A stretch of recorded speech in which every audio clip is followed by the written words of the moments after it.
leitura que eu quero fazer está registrada na epístola do apóstolo São Paulo aos Gálatas, capítulo 6 e verso 18, o último verso da epístola do apóstolo São Paulo aos Gálatas. Você que achou, acompanhe a leitura comigo. Ela diz assim: a graça de nosso Senhor Jesus Cristo seja, irmãos, com o vosso espírito. Amém. Eu vou repetir, ou vamos ler juntos, vamos lá? 1, 2, 3, vamos? A graça de nosso Senhor Jesus Cristo seja com o vosso, seja, irmãos, com o vosso espírito. Amém. Vamos lá de novo, sem tropeço. Vamos lá. A graça de nosso Senhor Jesus Cristo seja, irmãos, com o vosso espírito. Amém. Eu gostaria de falar nesta noite alguma coisa acerca da graça. Muito tem se falado, muito tem se discutido acerca do que é a graça de Deus. E há dois grupos aí que tecem as suas opiniões acerca da graça. De um lado nós temos os legalistas. Os legalistas, eles subestimam o valor da graça, porque pregam a salvação através das obras, pregam a salvação através dos feitos. Você faz, você obra, você realiza, e com isto você alcança a salvação. E dentro da filosofia dos legalistas, a graça é deixada de lado.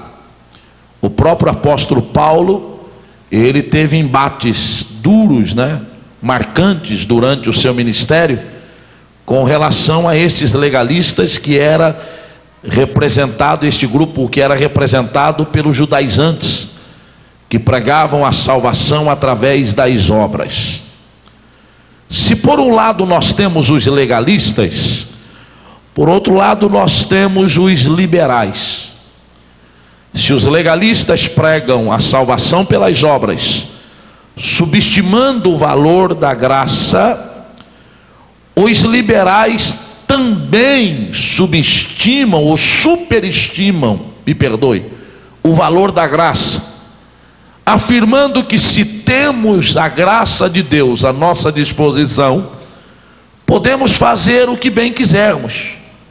Você pode fazer tudo, você pode realizar o que quiser, você pode agir da maneira que quiser, porque você tem à sua disposição a graça. E quando a graça atua, os seus pecados são perdoados, os seus erros são esquecidos. Portanto, não se preocupe com o que você deve ou não fazer. Se preocupe apenas em buscar a graça de Deus, para que os seus pecados sejam apagados e esquecidos. Então nós temos os legalistas subestimando a graça e os liberais superestimando a graça. E eu perguntaria para você esta noite: o que é graça? Qual a definição que poderíamos dar para a graça? Eu sei que quando se pergunta o que é graça, automaticamente nos vem à mente a tradução da palavra graça, que significa favor imerecido. Mas eu não busco nesta noite a tradução da palavra, mas nesta noite eu busco qual é a definição da palavra graça. E a definição da palavra graça é esta: graça constitui-se nas misericórdias de Deus sobre os seus próprios julgamentos. Isto me faz entender que a graça de Deus está acima dos seus juízos. Eu daria uma definição mais clara para que você entenda.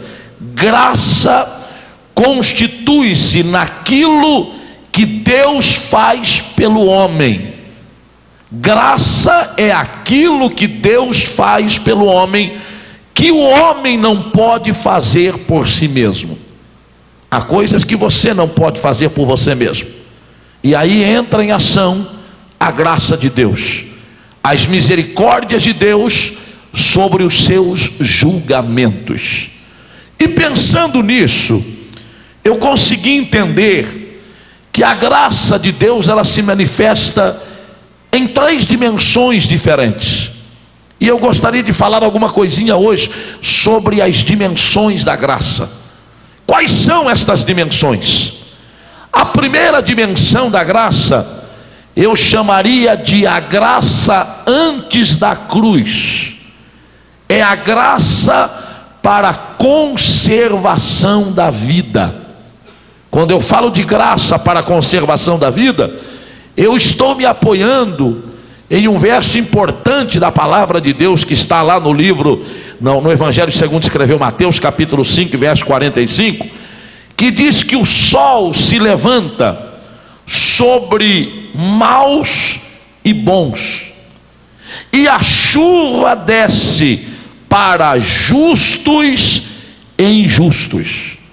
Isto me leva a afirmar que a chuva que cai no seu jardim é a mesma chuva que cai no jardim do seu vizinho, independente da sua condição moral ou espiritual, ou da condição moral e espiritual do seu vizinho. Jamais você vai ver Deus fazendo chover no jardim de um justo, e de repente o vizinho que mora ao lado dele, que é injusto, Deus retém a chuva. Não, a mesma chuva que cai no jardim do justo é a chuva que cai no jardim do injusto, independente da condição espiritual que eles ocupam. E eu perguntaria a você: você sabe o que é que está envolvido quando Deus derrama sobre a terra a chuva? Você sabe o que é que está envolvido quando Deus faz chover? Escute bem: há centenas de milhares de asteroides que caem do espaço todos os dias, e se transformam no momento em que caem, eles se dissolvem e se transformam em pó. E quando eles entram na atmosfera, eles se incendeiam. E à medida que eles se incendeiam, eles se estabelecem na atmosfera. E há aí, neste exato momento, uma mudança de temperatura. E aquelas pequenas partículas se transformam em vapor, formando as nuvens. E quando estas nuvens elas passam sobre a terra, elas criam fortes campos magnéticos, e quando elas passam sobre a terra, acontece um cataclismo, e começam os trovões, e começam os relâmpagos, a terra escurece, e de repente a chuva começa a cair. Parece algo tão simples quando você define o que é a chuva, buscando o conhecimento acerca de como ela se forma. Mas eu pergunto a você: você sabe fazer chover? Você teria a capacidade de fazer chover sobre a terra? Ou não somente sobre a terra? Talvez sobre a terra seria um desafio muito grande, mas você sabe fazer chover sobre o bairro onde você mora? Você sabe fazer chover lá no jardim da sua casa? Ah, você diria: pastor, é lógico que eu não sei fazer chover. Isto é graça. É o que Deus faz pelo homem, que ele não pode fazer por si mesmo. Eu faria uma outra pergunta para você. O sol está no centro do nosso sistema solar. cerca de 93 milhões de milhas de distância da Terra. Você pode habitar no Polo Sul, você pode habitar no Polo Norte, você pode habitar na linha do Equador, não importa o lugar da Terra que você habite, o Sol continuará no centro do sistema solar. Eu pergunto para você, você saberia colocar ou tirar o Sol da sua posição? Será que um homem teria capacidade de fazer o Sol sair da posição onde ele está? Com certeza não. Sabe o que é isto? Isto é graça.